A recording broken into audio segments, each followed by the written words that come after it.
നമസ്കാരം. ഈ അടുത്ത കാലത്ത് പ്രാദേശിക ഭാഷാ ശൈലിയും അതിൻ്റെ വകഭേദങ്ങളും വളരെ രസകരമായി വിലയിരുത്തിയ ഒരു അധ്യാപകനുമാണ് ഇന്ന് നമ്മോടൊപ്പമുള്ളത്. കവിയും അധ്യാപകനുമായ ശ്രീ NS സുമേഷ് കൃഷ്ണൻ. സുമേഷ് ജി, മലയാളി വാർത്തയിലേക്ക് സ്വാഗതം. നമസ്കാരം. താങ്കൾ ഈ അടുത്ത കാലത്ത് നേരത്തെയും അത്തരം ചർച്ചകൾ നമ്മൾ കണ്ടതാണ്. ഇപ്പോൾ വളരെ പ്രധാനപ്പെട്ട 2 ചാനലുകളിലൂടെ താങ്കളുടെ ആ വിലയിരുത്തലുകൾ വീണ്ടും വൈറലായിക്കൊണ്ടിരിക്കുകയാണ്. തിരുവനന്തപുരം ഭാഷ വളരെ ഭംഗിയായി താങ്കൾ ഈ വിലയിരുത്തി എന്നുള്ളതാണ് അവരെല്ലാം പറയുന്നത്. പക്ഷേ എൻ്റെ ഒരു കാഴ്ചപ്പാടിൽ ഞാൻ അഭിമുഖങ്ങളൊക്കെ കാണുമ്പോൾ തിരുവനന്തപുരം ഭാഷ മാത്രമല്ല, കേരളത്തിൽ അങ്ങോളം ഇങ്ങോളമുള്ള ഭാഷാ ശൈലികൾ താങ്കൾ വിലയിരുത്തുന്നുണ്ട്. അപ്പോൾ ഇന്നിപ്പോൾ അങ്ങനെ നോക്കുമ്പോൾ, അല്ലെങ്കിൽ ആ ഒരു അഭിമുഖങ്ങളൊക്കെ കണ്ടപ്പോഴാണ് നമ്മുടെ പ്രാദേശികവും അല്ലാത്തതുമായ ഔദ്യോഗികമായ ഭാഷകൾ നേരിടുന്ന വെല്ലുവിളികളെക്കുറിച്ചൊന്ന് ചർച്ച ചെയ്യാമെന്ന് വിചാരിച്ചത്.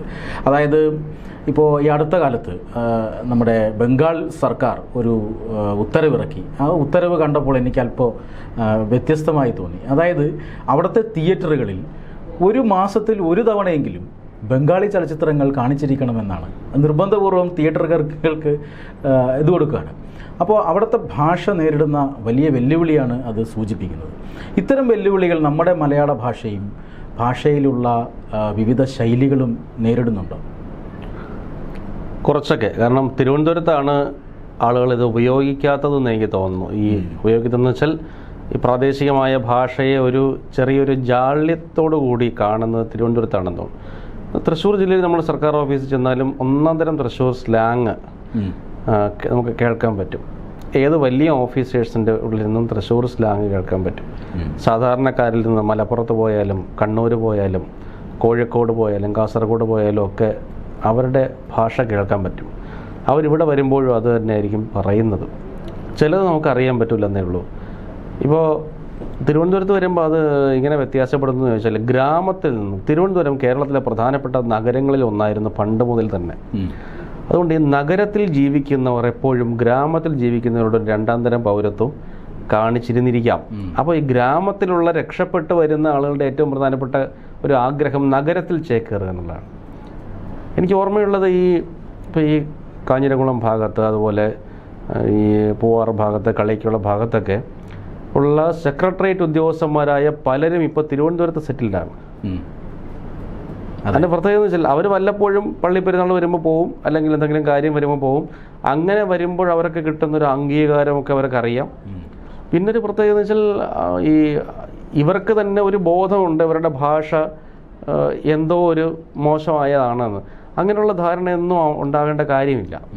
അപ്പോൾ പൊതുവായിട്ട് നമ്മളിങ്ങനെ സംസാരിക്കുമ്പോൾ ഒരു മാനക ഭാഷ ഉപയോഗിക്കുന്നു. ഇപ്പോൾ ഇടയ്ക്ക് എൻ്റെ ഒരു വായനക്കാരനും എൻ്റെ സുഹൃത്തുമൊക്കെ ആയ റോഷൻ, പബ്ലിക് ലൈബ്രറിയില്ല, പുള്ളി എന്നെ വിളിക്കുന്ന സമയത്ത് ഞാൻ സെൻസസ് ഡ്യൂട്ടിയിൽ നെടുമ്പ്രം പഞ്ചായത്തിൽ തിരുവല്ലയിൽ സെൻസസ് ഡ്യൂട്ടി ചെയ്തുകൊണ്ടിരിക്കാം. അപ്പോൾ ഇദ്ദേഹം കാട്ടാക്കട പൂവച്ചലുകാരനാണെന്ന് എനിക്കറിയാം.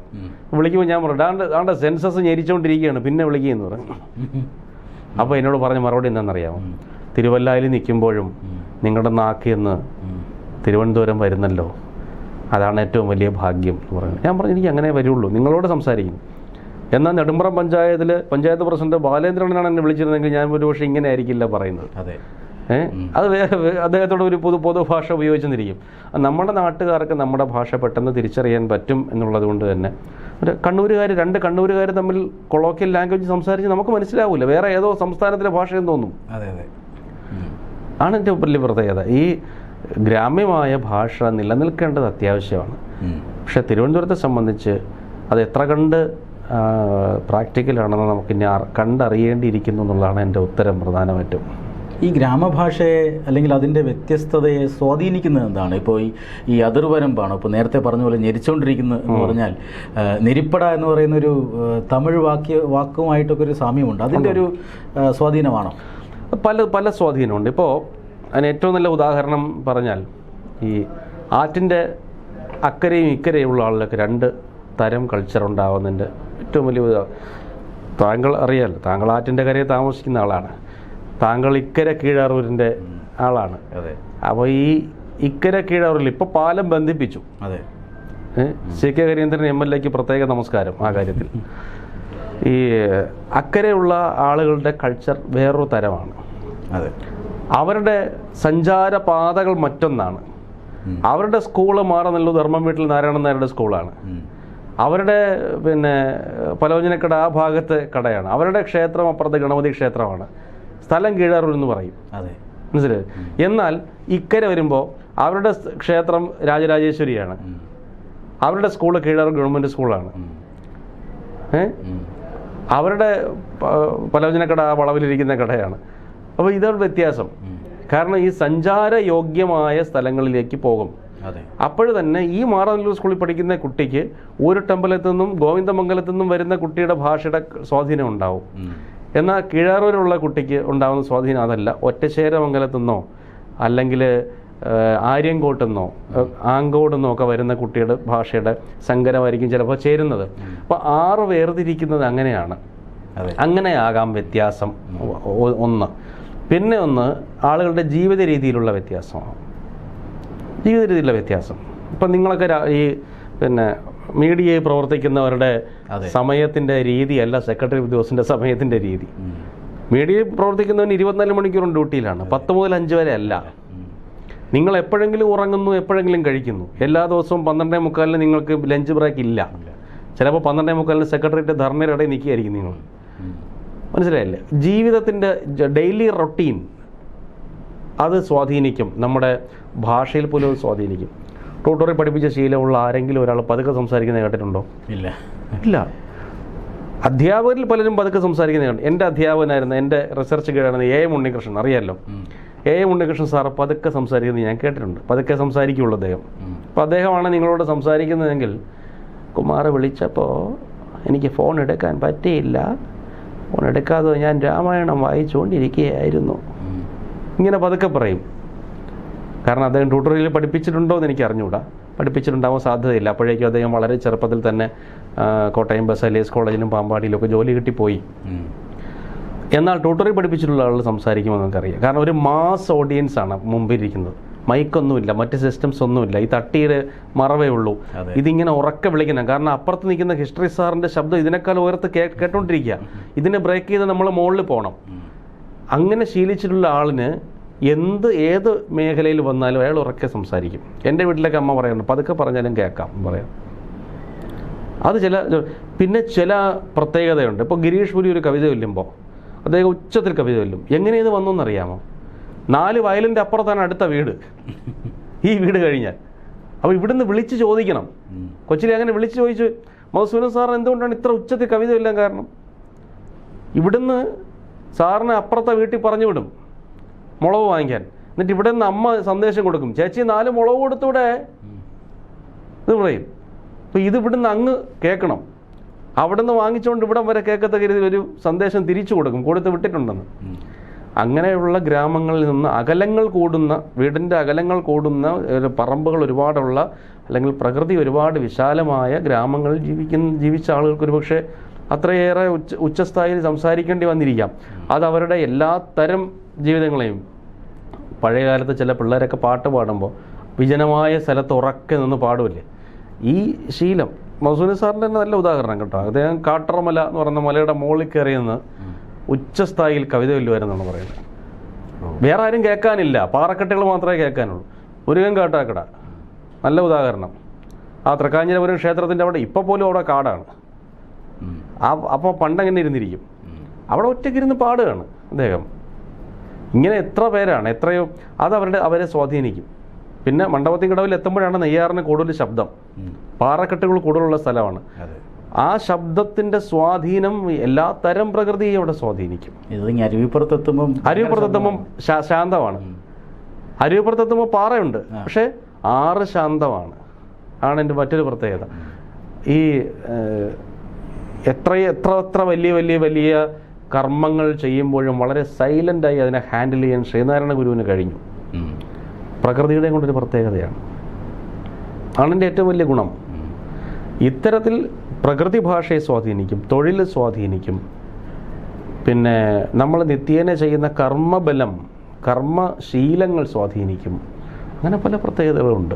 ഈ ഭാഷ ഈ കൈമോശം വരുന്നത് എങ്ങനെയാണ്? ഈ നാട്ടുശീലികൾ, അതായത് നമ്മൾ ഈ തിരുവനന്തപുരം ഭാഷ അത് മനഃപൂർവ്വം മാറ്റിയെടുക്കുന്നവരുണ്ട്. ഇപ്പോൾ നമ്മളൊക്കെ ഈ റിപ്പോർട്ടിങ്ങിനിടയിൽ അത് വരാതിരിക്കാൻ വേണ്ടി പ്രത്യേകിച്ച് ആ ഭാഷ മാറ്റി സംസാരിക്കാറുണ്ട് റെഗുലറായി.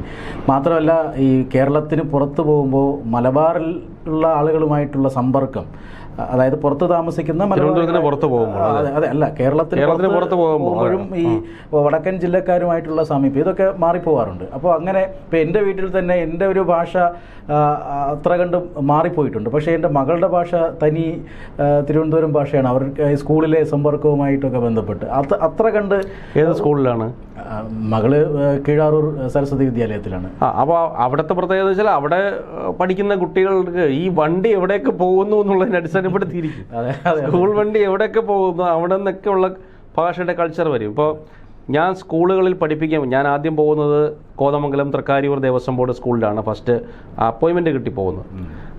അവിടെ ചെല്ലുമ്പോൾ പിന്നെ ഒരിക്കൽ ക്ലാസ്സിൽ നിന്ന് ഞാൻ പറഞ്ഞു എൻ്റെ പോക്കറ്റിൽ നിന്ന് 10 രൂപ തറ വീഴുന്നു. അപ്പോൾ ഒരു കുട്ടി പറഞ്ഞു സാറേ കാശ് പോയി എന്ന് പറഞ്ഞു. ഞാൻ എടുത്തു. ഞാൻ പറഞ്ഞു വെള്ളം കുടിക്കാൻ വല്ലതും വേണ്ടേ, അതുകൊണ്ട് വച്ചിരിക്കുന്നത്, വെള്ളം കുടിക്കാൻ ഗതിയില്ല എന്ന് പറഞ്ഞു. വൈകുന്നേരം ഇപ്പോൾ ഈ കുട്ടിയുടെ അച്ഛൻ എന്നെ വിളിക്കുക, സാറ് വെള്ളം കുടിക്കുമോ? ഞാൻ പറഞ്ഞാൽ വെള്ളം കുടിക്കും, മനുഷ്യൻ വെള്ളം കുടിക്കണമല്ലോ, 20 ഗ്ലാസ് വെള്ളമെങ്കിലും ഒരു ദിവസം കുടിക്കണമെന്നാണ്. അല്ല എന്താ കുടിക്കണേ എന്ന് ചോദിക്കുക, ഏത് ബ്രാൻഡാണെന്ന്.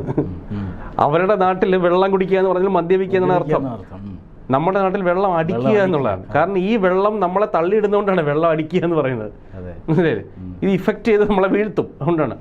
മറ്റേ അവർ പറഞ്ഞു വെള്ളം കുടിക്കുക സാറേ, ഭയങ്കര വെള്ളം കുടിക്കുക എന്ന് പറയും. എനിക്കത് അറിഞ്ഞുകൂടായിരുന്നു. SV വേണുഗോപാൽ നായർ സാറ് പിന്നെ ചേർത്തല NSS കോളേജിൽ അധ്യാപകനായി പഠിപ്പിക്കാൻ പോകുന്നു. ചേർത്തലയിലോ കായംകുളത്തോ ആണ്. കായംകുളം NS കോളേജ്, കായംകുളത്താണോ എന്ന് അറിഞ്ഞൂടെ, ചേർത്തലയിലാണോ എവിടെയോ NS കോളേജിൽ തിരുവനന്തപുരത്തിന് പുറത്ത് പഠിപ്പിക്കാൻ പോവുക. അപ്പോൾ ഈ അല്ല MG കോളേജിലാണ്, തിരുവനന്തപുരം MG കോളേജിൽ. അപ്പോൾ ആ ക്ലാസ്സിൽ ദൂരദർശനിലെ പ്രൊഡ്യൂസറായിരുന്ന PR ശാരദയുടെ സഹോദരി PR ശ്യാമള ആ ക്ലാസ്സിലുണ്ട്. V മധുസൂദനൻ സാറൊക്കെ ഒരുമിച്ച് പഠിച്ചവരാണ്.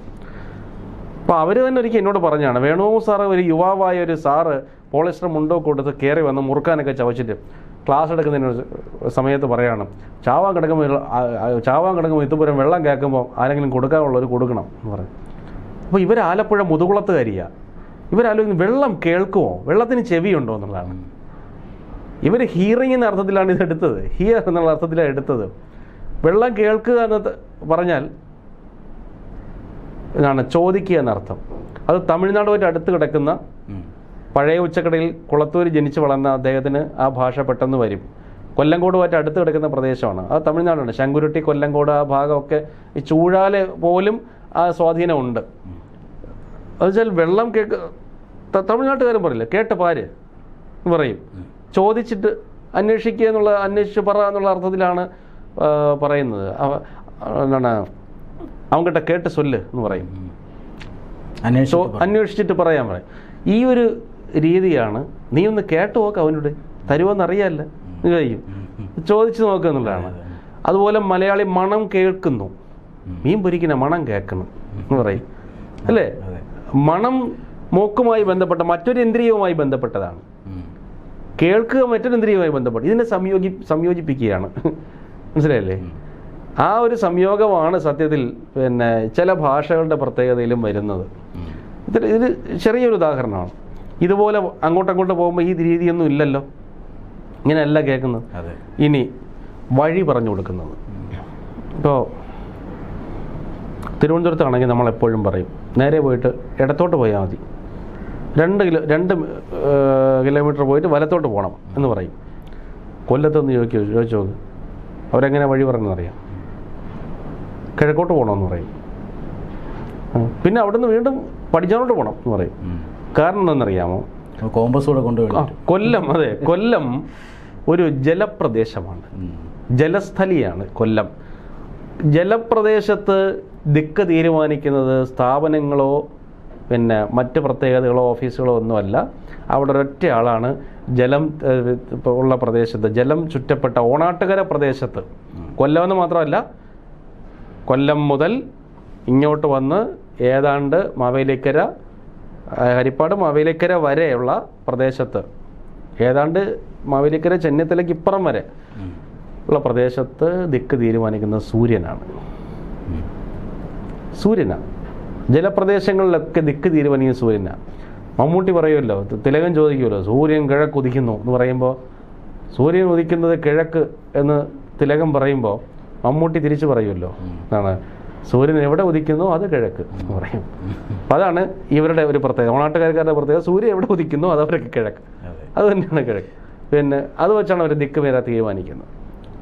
തിരുവനന്തപുരത്തുകാരനെ സംബന്ധിച്ച് സെക്രട്ടേറിയറ്റിൽ നിന്ന് വലത്തോട്ട് അല്ലേ, പബ്ലിക് ഓഫീസിൽ നിന്ന് ഇടത്തോട്ട്, ദേവസ്വം ബോർഡിൽ നിന്ന് പിന്നെ തിരിഞ്ഞ്, ഇങ്ങനെയൊക്കെയുള്ള ഓഫീസുകളാണ് അടയാളം. അത് മറ്റിടത്ത് അങ്ങനെയല്ല. ഇതുപോലെ തന്നെയാണ് എല്ലാ കാര്യങ്ങളിലും വ്യത്യാസം വരുന്നത്. ഈ പല ഭാഷകളും ഈ നീട്ടലുകളും കുറുക്കലുകളും ഒക്കെയാണ് അത് വ്യത്യസ്തമാക്കുന്നത്. ഇപ്പോൾ തൃശ്ശൂരിൽ ആന എന്തേ വന്നില്ല എന്ന് കേൾക്കുന്നതിന് ആനയെ കണ്ടില്ലല്ലോ, ആനയെ ആദ്യനെയാണ് വരുന്നത് എന്ന് പറയാറുണ്ട്. അപ്പോൾ ഇത്തരത്തിൽ ഇങ്ങോട്ട് ഇപ്പോൾ തിരുവനന്തപുരത്തും അത്തരത്തിലുള്ള നീട്ടിക്കുറുക്കലുകളുണ്ട്. താങ്കൾ അതിനെ ആ പ്രദേശങ്ങളിലുള്ള താളവുമായി ബന്ധപ്പെടുത്തിയിട്ടുണ്ട്. അതെങ്ങനെയാണ് ആ താളവുമായിട്ടുള്ള ബന്ധം വരാനുള്ള കാരണം? അത് ഈ നമ്മൾ താളവുമായി ബന്ധപ്പെടുന്നതെന്ന് വെച്ചാൽ നമ്മൾ നിത്യജീവിതം കൊണ്ട് ശീലിച്ച് വരുന്നൊരു പ്രത്യേകതയാണ് ആ താളത്തിൽ വരുന്നത്. അപ്പോൾ വീട്ടിൽ നിന്ന് ചിലപ്പോൾ മുതിർന്ന ആളുകൾ പറഞ്ഞ് കേട്ട് കുഞ്ഞുങ്ങളിലേക്ക് വരും. ഈ മുതിർന്ന ആളുകൾക്ക് തന്നെ അവരുടെ മുതിർന്ന ആളുകൾ പറയുന്നതിന് താളം കുറവായിരിക്കും. ഇവരൊക്കെ ആ താളം വ്യത്യാസപ്പെട്ടാണ് വരുന്നത്. ഇപ്പോൾ അമ്മുമ്മ പറയുന്ന അതേ താളത്തിലായിരിക്കില്ല അമ്മ പറയുന്നത്. അതിൽ നിന്നും താളം കുറച്ച് മുറുകിയാണ് മോളിലേക്ക് വരുന്നത്, തീരെയും മുറുകിയാണ് കൊച്ചുമോളിലേക്ക് വരുന്നത്.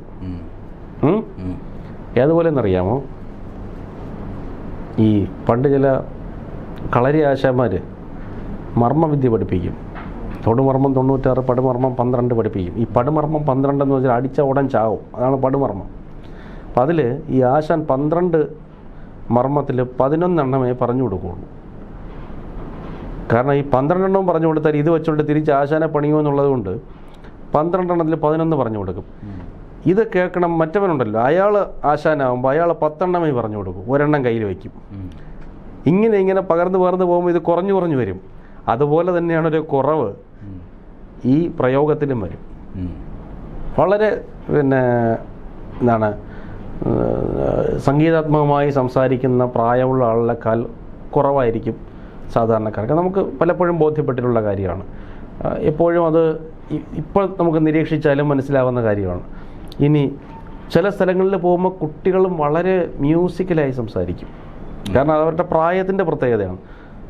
കുറച്ച് കഴിയുമ്പോൾ അതങ്ങ് ഇല്ലാതാവുന്നതിൻ്റെ പ്രധാനപ്പെട്ട കാരണം രക്ഷാകർത്താക്കളാണ്. ഞാൻ ഈ സെൻസസ് ഡ്യൂട്ടിക്ക് ഇടയിൽ ഈ നെടുമ്പുറം പഞ്ചായത്തിന് ഒരു വീട്ടിൽ ചെന്നപ്പോൾ ഒരു വീട്ടിൽ അപ്പൂപ്പനുണ്ട്, മകനുണ്ട്, മരുമകളുണ്ട്, കൊച്ചുമോളുണ്ട്. ഈ അപ്പൂപ്പൻ്റെ ഭാര്യയുണ്ട്. ഇദ്ദേഹത്തിനോട് എന്തെങ്കിലും ചോദിക്കുന്നതിന് മുമ്പ് മരുമകളാണ്, ഈ കുഞ്ഞാണ് ഉത്തരം പറയുന്നത്. 3ാം ക്ലാസ്സിലെ കുഞ്ഞാണ് ഉത്തരം പറയുന്നത്. അപ്പോൾ ഈ മരുമകൾ ഇടയ്ക്ക് കണ്ണ് കാണിക്കുന്നുണ്ട് അകത്ത് പോകാൻ. അത് തുറന്ന് ഇതെല്ലാം കഴിഞ്ഞ ശേഷം നമ്മുടെ ഉള്ളിൽ അധ്യാപകൻ ഉണരുമല്ലോ. ഞാൻ പറഞ്ഞു ഇത് മോശമാണ്. കാരണം ഒരു കുട്ടിയുടെ വൊക്കാബുലറി വികസിക്കുന്ന സമയമാണിപ്പോൾ. ആ സമയത്ത് നിങ്ങൾ വാ അടയ്ക്കാൻ ശ്രമിച്ചാൽ പിന്നെ ഈ കുട്ടി ജന്മത്തെ വാ തുറന്ന് ആരോട് സംസാരിക്കും. അതുകൊണ്ട് എന്ത് രസകരമായിട്ടാണ് സംസാരിക്കുന്നത്. അതുപോലെ വേറൊരു വീട്ടിൽ ചെന്നു. 3ാം ക്ലാസ്സിൽ പഠിക്കുന്നൊരു കുഞ്ഞ് കാര്യങ്ങൾ ചോദിക്കുമ്പോൾ അമ്മമ്മ, നമ്മൾ ഈ 34 ചോദ്യം ചോദിക്കണമല്ലോ. അപ്പോൾ അമ്മമ്മ പറഞ്ഞു, അയ്യോ അതെനിക്ക് അറിഞ്ഞുകൂടാ, അതെനിക്ക് അറിയില്ല സാറേ എന്ന് പറഞ്ഞപ്പോൾ കുഞ്ഞ് മറുപടി പറഞ്ഞു തരിക. ഞാനും എൻ്റെ സുഹൃത്ത് മഹേഷ് സാറും ഉണ്ട്, ഞങ്ങളൊരു സ്കൂളിലാണ്. അപ്പോൾ ഞങ്ങൾ രണ്ടും കൂടെ പോകുന്നത്. എല്ലാം പറഞ്ഞു കഴിഞ്ഞതിന് ശേഷം നന്നായി കുട്ടി പറഞ്ഞു. അപ്പോൾ വൃത്തിയായി പറഞ്ഞു തരുന്നു, ഓരോന്ന് കൃത്യമായി പറഞ്ഞു തരുന്നു. ഞങ്ങൾ മൊബൈൽ നമ്പർ ചോദിച്ചപ്പോൾ അച്ഛൻ്റെ വേണോ അമ്മയുടെ വേണോ, എവിടെയെങ്കിലും ഇതിൽ വരാനാണോ, ഓഫീസിൽ എന്തെങ്കിലും വരാനാണോ എന്ന് ചോദിച്ചു. നമ്മൾ പറഞ്ഞു അല്ല എന്ന് പറഞ്ഞു, ആരെങ്കിലും മതി എന്ന് പറഞ്ഞു. അച്ഛൻ്റെ നമ്പർ കാണാതെ പറഞ്ഞു തന്നു. ഈ കുട്ടിയോട് ഞങ്ങൾ ചോദിച്ചു ഏത് സ്കൂളിലാണ് പഠിക്കുന്നത് പറഞ്ഞു. പറഞ്ഞു എരമല്ലിക്കര ദേവസ്വം ബോർഡ് UP സ്കൂളിലാണ് പഠിക്കുന്നത് പറഞ്ഞു. അപ്പോൾ ഞങ്ങൾ പറഞ്ഞു കൊള്ളാം, അപ്പോൾ മഞ്ജുഷ ടീച്ചറിനോട് HMനോട് ഞങ്ങൾ പറയാം, ആ സ്കൂളിലൊരു കുട്ടിയെ കണ്ടു പരിചയപ്പെട്ടു എന്ന് പറയാം. എത്രയിലാണെന്ന് ചോദിച്ചു. ക്ലാസ് 4 ആണെന്ന് പറഞ്ഞു, 4 3 ആണെന്ന് പറഞ്ഞു. ഞങ്ങൾ തിരിച്ചു പോകുന്നു. അതെന്ന് വെച്ചാൽ ഈ കുഞ്ഞുങ്ങളുടെ ഭാഷയിലേക്ക് വരുമ്പോൾ അത് സംഗീതാത്മകമായി വരും. പക്ഷേ ഇത് എവിടെയെങ്കിലും രക്ഷകർത്താക്കൾ ചിലപ്പോൾ ഇടപെട്ടാൽ പിന്നെ ഇത് കുട്ടിക്ക് ഇത് ചീത്തയാണെന്നൊരു തോന്നൽ നമുക്ക് നമ്മൾ ഉണ്ടാക്കി കൊടുത്താൽ പിന്നെ അവർ പറയില്ല. സത്യം പറഞ്ഞാൽ വീട്ടിലെങ്കിലും അത് വളരെ സംഗീതാത്മകമായുള്ള ഭാഷ ഉപയോഗിക്കേണ്ടതാണ്. പക്ഷേ ഇവർ പുറം ലോകത്തെത്തുമ്പോഴേക്കും പുസ്തകജ്ഞാനം നിങ്ങളെ മർത്യപുത്രനും തിര്യക്കുമാക്കി മാറ്റുന്ന ഡശരി പറഞ്ഞ പോലെ ഈ അക്കാഡമിക് നോളജ് കിട്ടുന്നതോടുകൂടി നമ്മളിത് കുറയ്ക്കാൻ തുടങ്ങും. തീരെ ഇല്ലാതെ പോകില്ല, അതെ, കുറയ്ക്കാൻ തുടങ്ങും. നമ്മൾ വെളിയിൽ എവിടെയെങ്കിലും വെച്ച് ആരെങ്കിലും കാണുമ്പോൾ നമ്മൾ വളരെ ഹൃദയം തുറന്ന് സംസാരിക്കുന്നത് കൊണ്ടാണ്. ഈ കോതമംഗലത്ത് പഠിപ്പിക്കുമ്പോൾ രസകരമായ വേറൊരു അനുഭവം ഉണ്ടായിട്ടുണ്ട്. ഞാൻ ആയക്കാട് എന്ന് ഭക്ഷണം കഴിച്ചിട്ട് നടന്നു വരിക രാത്രി. ഫ്രണ്ടിൽ നിന്ന് പോണവൻ ഫോൺ വിളിക്കുകയാണ്. ഓ നിങ്ങളെ പറ്റണ ചെയ്യുന്നേ ഫോൺ വിളിക്കുക. ഓ ബാങ്കിലുള്ള എന്നെ ലോൺ എടുത്ത് കൊടുക്കി എന്ന് പറഞ്ഞു. ഓ ഞാൻ കാപ്പ് കുടിക്കാൻ പോയത്. ഓ വരണ് കോതമംഗലത്ത്. ഓ മറ്റവൻ്റെ പറയണ്ട, പായലിൻ്റെ പറഞ്ഞാൽ പായൽ കേക്കേ ഇല്ല.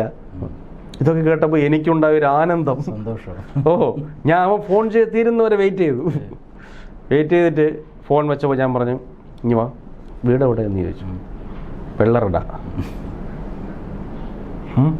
ഞാൻ ചോദിച്ചു കൂതാളിയില കത്തിപ്പാറയില. കത്തിപ്പാറയിൽ. കാരണം ചില ഭാഷ കേട്ടപ്പോൾ എനിക്ക് തോന്നി കത്തിപ്പാറയിൽ. ശരി. അപ്പോൾ പിന്നെ ഈ അച്ഛനും അമ്മയൊക്കെ എന്ത് ചെയ്തു? അച്ഛൻ ഇവിടെ പണിക്ക് വന്നതാണ്, പിന്നെ ഇവിടെ സെറ്റിലായി, കൊത്തപ്പണിക്ക് വന്ന് ഇവിടെ സെറ്റിലായി. എൻ്റെ സ്കൂളിനോട് വളരെ അടുത്ത്. ഞാൻ പറയാം ഇയാളെ കണ്ടല്ലോ, കൊള്ളാം, സന്തോഷമായി പറഞ്ഞു. അണ്ണ എന്തിനാണ് എന്ന് ചോദിച്ചു. ഞാൻ പറഞ്ഞു ഞാനിവിടെ ദേവസ്വം ബോർഡ് സ്കൂളിലെ തൃക്കാരുവേൽ അധ്യാപകനാണെന്ന് പറഞ്ഞു. ഈ 4 വർഷം അവിടെ വർക്ക് ചെയ്യുന്നതിനിടയ്ക്കുണ്ടായ ഒരു അനുഭവമാണ്. അപ്പോൾ ഇങ്ങനെ ഒരുപാട് ആളുകളെ കണ്ടുമുട്ടുന്നുണ്ട് പലയിടങ്ങളിലും. ഈ സെൻസസിൻ്റെ ഇടയിലുള്ള ഒരാളിനെ പരിചയപ്പെട്ടു. പേരെന്തോന്ന് ചോദിച്ചു. അപ്പോൾ പറഞ്ഞു ഒരു വീട്ടിൽ ഈ കട്ടക്കമ്പനിയുണ്ട്, ചുടുകട്ട കമ്പനി. കട്ടക്കമ്പനി ജോലി ചെയ്യുന്ന ആളാണ്. അയാൾ വേറൊരു മുറിയിൽ വേറൊരു അടുക്കളയിൽ താമസമുണ്ട്. അപ്പോൾ വേറൊരു സെൻസസ് ഹൗസായിട്ട് അതിനെ കണക്കാക്കണം. അപ്പോൾ ഞാൻ ചോദിച്ചു അദ്ദേഹത്തിൻ്റെ പേരെന്താന്ന് ഈ ഓണറോട് ചോദിച്ചു. പറഞ്ഞു സെൽവരാജ് എന്ന് പറഞ്ഞു. ഞാൻ പറഞ്ഞു സെൽവരാജ് ആണെങ്കിൽ നെയ്യാറ്റിൻകരയ്ക്ക് അപ്പുറമുള്ളവനായിരിക്കും, വിളിപ്പിക്കാൻ പറഞ്ഞു. വന്നു. ഞാൻ കേട്ടോ എവിടെയാണ് സ്ഥലം? അത് ഇന്നടത്താണ്. അത് നമ്മുടെ കന്യാകുമാരി ജില്ലയിൽ ഉൾപ്പെടുന്ന ആളാണ്. ഞാൻ പറഞ്ഞു ഇങ്ങനെ ഞാൻ നെയ്യാറ്റിൻകരക്കാരനാണ്. തമിഴിൽ തന്നെ അയാളോട് സംസാരിച്ചു. അയാളുടെ ഭാഷ വളരെ സംഗീതാത്മകമായ ഭാഷയാണ്. അപ്പോൾ ഇങ്ങനെ ചിലത് ഇപ്പോൾ ഒരു പേര് കേൾക്കുമ്പോൾ നമുക്കറിയാം ഏത് സ്ഥലത്തെ ആളാണ്.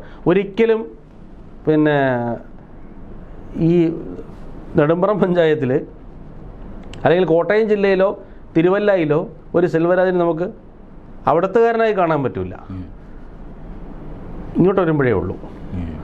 അവിടെ ചിലപ്പോൾ ഒരു മാത്യു ജോസഫ് ഉണ്ടായിരിക്കും, ചിലപ്പോൾ ഒരു ജേക്കബ് എബ്രഹാം ഉണ്ടായിരിക്കും, ഒരു എബ്രഹാം തോമസ് ഉണ്ടായിരിക്കും. പക്ഷേ സെൽവരാജും പിന്നെ ക്രിസ്റ്റഫറും ഒക്കെ നമുക്ക് ഇങ്ങോട്ട് വരുമ്പോഴേ ഉള്ളൂ. അത് നമുക്കറിയാം ചില വിഭാഗങ്ങളുടെ പ്രത്യേകതയാണ്. അതല്ലാതെ മാത്രമല്ല അവർ വർത്തമാനം പറയുമ്പോൾ നമുക്ക് അറിയുകയും ചെയ്യാം ഇന്ന സ്ഥലത്തുള്ള ആളാണ് നമുക്ക് കൃത്യമായിട്ട് അറിയാം. അത് ഭാഷയുടെ ഏറ്റവും വലിയ പ്രത്യേകതയല്ലേ. ഭാഷ നമ്മുടെ ഐഡൻറ്റിറ്റി കാർഡാണെന്ന് പറയാൻ കാരണം അതാണ്. അതെ. ഈ കുട്ടികളുടെ കാര്യം പറഞ്ഞപ്പോഴാണ് ഈ പുതിയൊരു ജെൻസി ഭാഷ അത് ഇങ്ങനെ വരുന്നുണ്ട്. താങ്കൾ അഭിമുഖത്തിൽ ഒരല്പം വിശദീകരിക്കുകയും ചെയ്തു. ഈ അടുത്ത കാലത്ത് ഞാൻ ഈ നടന്നു പോകുമ്പോൾ ഒരു സ്കൂൾ കുട്ടി സൈക്കിളിൽ വരികയും അവനൊന്ന് തെന്നി ബാലൻസ് തെറ്റി വീഴുകയും ചെയ്തു. അപ്പോൾ ഞാൻ എന്താ വല്ല പ്രശ്നമുണ്ടോ എന്ന് ചോദിച്ചപ്പോൾ അതൊന്നും സീനില്ല സാറേ എന്ന് പറഞ്ഞു. അപ്പോൾ ഒരു സിനിമ ഉണ്ടോ എന്ന് ചോദിച്ചാൽ എങ്ങനെയുണ്ട്? അടിപൊളി എന്ന് മാത്രമേ പറയുള്ളൂ. അപ്പോൾ അവർ 1-2 വാക്കുകളിൽ ഒരു വലിയ ആശയത്തെ ഒതുക്കുകയാണ്. ഇത് ഒരു അപകടമല്ലേ?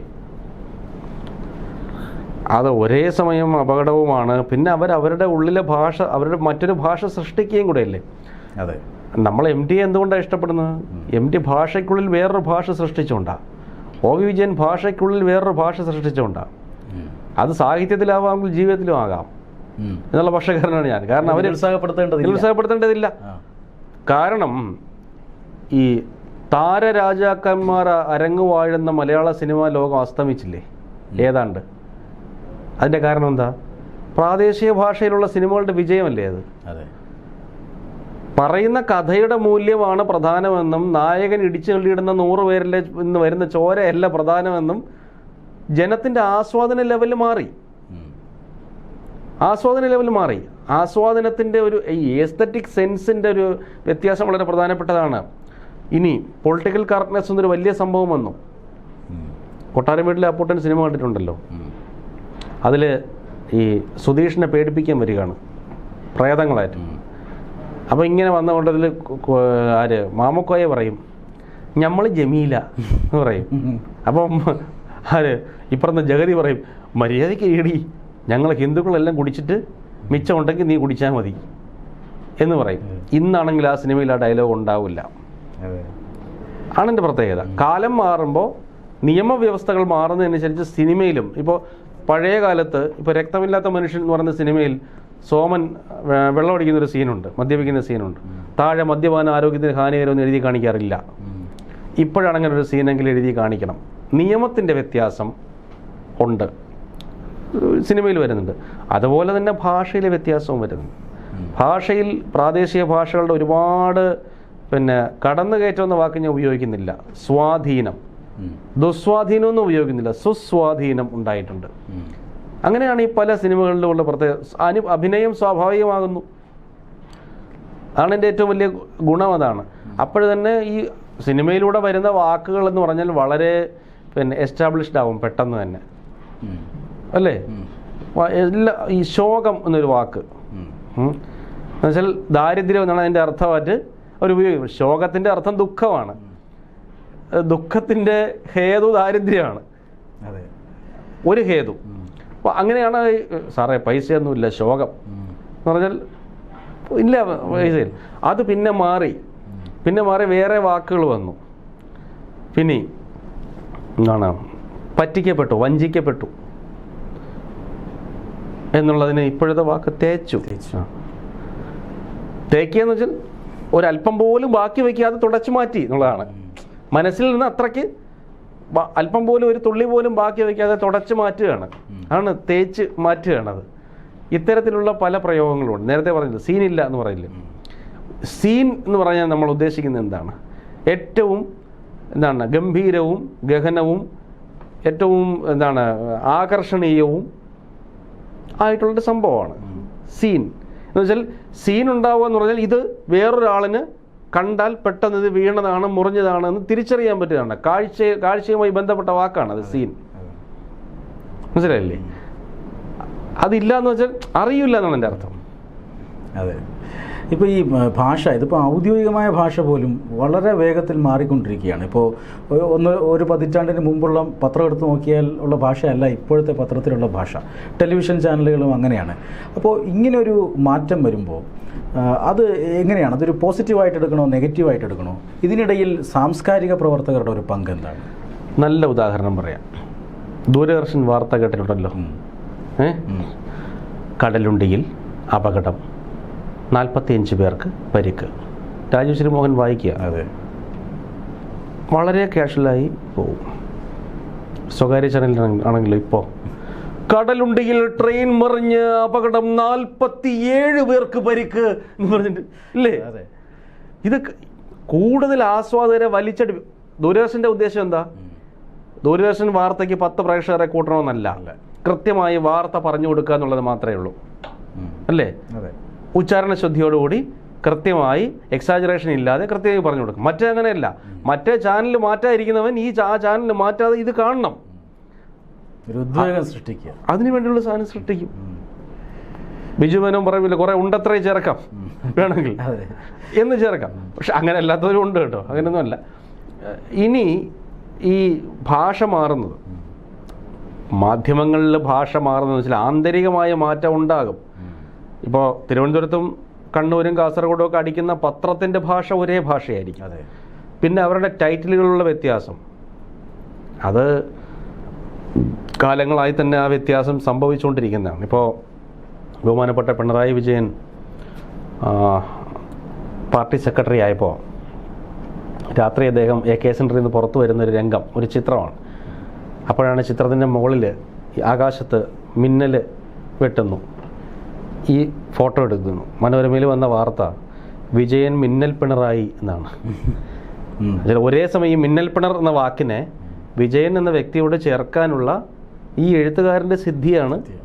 ആ ഭാഷയ്ക്കുള്ളിൽ വേറൊരു ഭാഷ സൃഷ്ടിച്ചാണ് വിജയൻ മിന്നൽ പിണറായി എന്ന് പറയുമ്പോൾ. ഇന്നും ഒരുപക്ഷെ ഞാൻ ആ പത്രം കണ്ടിട്ടില്ല, പക്ഷെ ഇന്നും ആ പത്രം കണ്ട ആളുകൾ പറഞ്ഞ അനുഭവം ഇന്നും എൻ്റെ ഉള്ളിലുണ്ട്. അത് എഴുതിയ ആളിനെ പിന്നെ ഞാൻ കണ്ടിട്ടുണ്ട്, മനോരമയിലെ ആളിനെ പരിചയപ്പെട്ടിട്ടുണ്ട്. അപ്പോൾ ഞാൻ അദ്ദേഹത്തോട് അത് പറഞ്ഞാണ് പരിചയപ്പെട്ടത്. ഇങ്ങനെയുള്ള ഭാഷയ്ക്കുള്ളിലെ ഭാഷ സൃഷ്ടിക്കുന്ന രീതിയുണ്ട്. അതായത് ആളുകളിപ്പോൾ വളരെ വേഗത്തിൽ എന്ത് കിട്ടും എന്നുള്ളതാണല്ലോ നോക്കുന്നത്, അല്ലേ? നമ്മളൊരു ദോശയ്ക്ക് പറഞ്ഞാലും ഉടനെ പെട്ടെന്ന് വേണേ എന്നാണ് പറയുന്നത്. പണ്ടങ്ങനെയല്ല, സമയമെടുത്ത് ചെയ്യുന്നതാണ്. അലോപ്പതിയിലേക്ക് കൂടുതൽ ആളുകൾ പോകാൻ കാരണം എന്താ? പെട്ടെന്ന് ഫലിക്കും, അതുകൊണ്ടാണ്. ആയുർവേദം അങ്ങനെയല്ല. ആയുർവേദം കുറച്ച് സമയമെടുക്കും.